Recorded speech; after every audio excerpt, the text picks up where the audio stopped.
தூத்துக்குடி துப்பாக்கிச்சூடு சம்பவத்தின் நினைவு நாளை முன்னிட்டு உறவினர்கள், அரசியல் கட்சியினர், பல்வேறு அமைப்பினர் உயிரிழந்தவர்களின் புகைப்படங்களுக்கு மலர்தூவி அஞ்சலி செலுத்தினர். தூத்துக்குடி ஸ்டெர்லைட் ஆலைக்கு எதிராக நடைபெற்ற போராட்டத்தில் கடந்த 2018ஆம் ஆண்டு மே 22ஆம் தேதி 13 பேர் சுட்டுக் கொல்லப்பட்டனர்.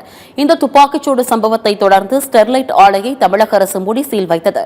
தூத்துக்குடி துப்பாக்கிச்சூடு சம்பவத்தின் 8ஆம் ஆண்டு நினைவு தினம் இன்று கடைபிடிக்கப்பட்டது.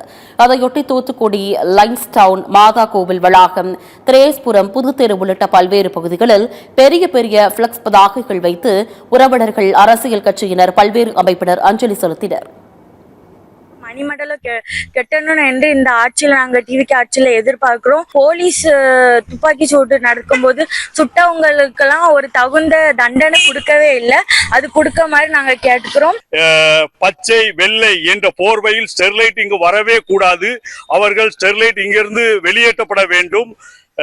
தூத்துக்குடி மக்கள் 200 பேருக்கு மேற்பட்டவர்கள் பாதிக்கப்பட்டார்கள்.